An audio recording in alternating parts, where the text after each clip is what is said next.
Hey YouTube, Mark Coffman here, and today I am going to just talk about a controversial subject. Now, this is my opinion, okay? I am first off and foremost not a metallurgist, okay? I know very little about steels, okay? But there's been a lot of talk about heat treat and Rockwell hardnesses in the knife world right now. And I just have a few things to say about it. Now, for me personally, let's think about it this way.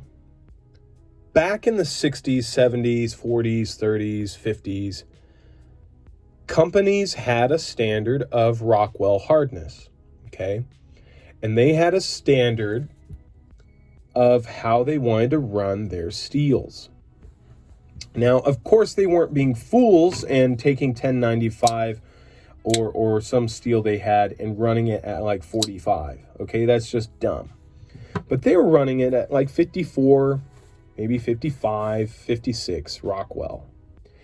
And this was primarily because the sharpening systems back then were mostly just Arkansas stones, which I think I may have one. Not here. So an Arkansas stone is a natural forming stone, and it is basically a stone that can sharpen a knife. Now, fast forward to about 2000s, and you're getting Chris Reeve, who invented S30V steel. Okay. S30V steel is a fantastic steel, and it still can be sharpened on an Arkansas stone. Chris Reeve ran his pretty soft. He ran it about 56 to 58, okay? Now, I believe he's running it 60 to 62, maybe 61, okay? But this is up to the company, okay? It is not up to us.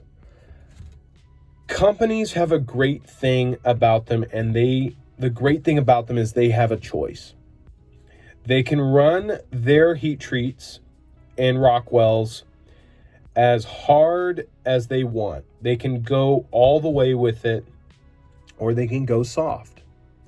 Now, one of these companies is Greg Medford, and a lot of people have been bitching and complaining and talking about how the magnet cut he's choosing for his ask knife is too soft. Greg Medford even talked about it and said that he's running it about 58. People are saying this is too soft. Well, really quick, let's think about this. Magnet cut, I know, is considered a super steel. Nobody's denying that. But let's think about it this way. Let's think about it compared to this. That magnet cut, even at 58, is going to be a better steel than what Victorinox is offering and most other knife companies. It's still a pretty darn good steel, even at that heat treat. Still tough, still going to cut a lot longer than most steels. Now, granted, is it optimal? Maybe not. But I see benefits at keeping it softer, okay? When you're out in the field and you have maybe a diamond rod or maybe even just a soft Arkansas, it's going to be easier to sharpen. It's going to be easier to strop up and easier to use. And a lot of people are worried about edge geometry and a lot of things like that. Personally, for me, and this is me, a knife is going to cut either way. As long as you keep that edge manageable, you strop it every time after you're done when you're using it, and you keep it up with that edge, it's going to cut. Will it slice? No, but if you really want a slicer, get a thin blade. Just get a thin blade, like a Spyderco Chaparral. But I think a lot of people are ganging up on not only Greg Medford, but a lot of other companies for running it soft. guess what you have as an individual? As they are companies, they have a choice, and as you as an individual, you have a choice. If that company is running their knives softer than what you want, buy a different knife. It's as simple as that. If the companies want to run their knives a certain way, they're going to run it that way. I know that in the 60s and 50s, Schrade ran their 1075 blades very soft, but guess what? Those things shaved hairs like no other with so little effort. And a lot of times, that's all you needed, and you'd strop that back up. Now, granted, it being softer, a lot of people wore down those blades trying to sharpen it a lot, but they forgot you could strop it up. So there's trade-offs. But personally, I think some of these companies are focusing on the user. Not a lot of people are going to be worrying about Rockwells. Very few people are, but there is one person that I have found that is worrying about it a lot. And that's, and I forget the guy's name, but his username on Instagram is Transparent Knives. Now, he is a great and talented individual. He's a metallurgist. He's creating secondary blades for Benchmades out of Magna Cut, out of CTS HP, S90V. I mean, he's making his own blades and doing it very well. But guess what? That's his choice. He wants to do it that way. And people have noticed that, and they're paying for it. He sells a rebladed 940 for like $500, okay? Now, of course, he's putting a lot of work and time into that, but that $500 for that knife and a new steel, I'm fine with this, but he is putting a lot of effort and knowledge into it. Now, to be fair, a lot of these other companies might not be putting a lot of effort into it. Maybe they're just doing what works, and that's what works. But you also have systems that they're working with where you can get lemons, okay? Now, granted, some of these knives may not be lemons, but some of them might be. And if these companies are willing, they can speak out on it and say, hey, that's a lemon. That's not really supposed to be like that. This is our standard here, okay? And I remember that happening to Cedric and Ada, over on his channel. He had a steel will that was M390, and it was like Rockwell at like 50. I mean, that's very soft.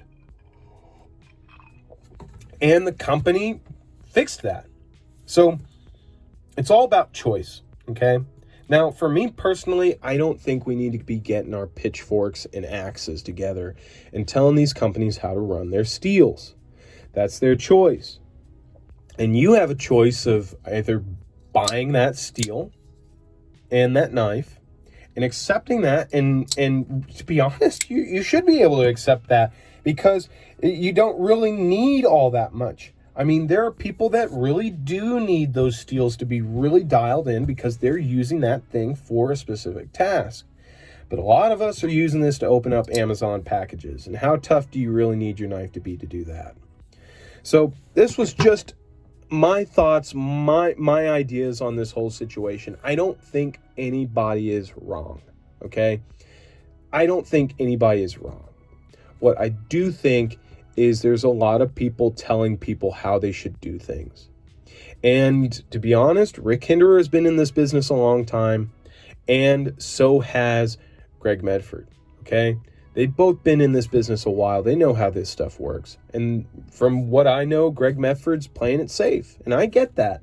Now, there are a few specific things he pointed out in his video about it that I didn't really agree with, and a few other individuals didn't. But the thing is it's his company. He gets to run it the way he wants to.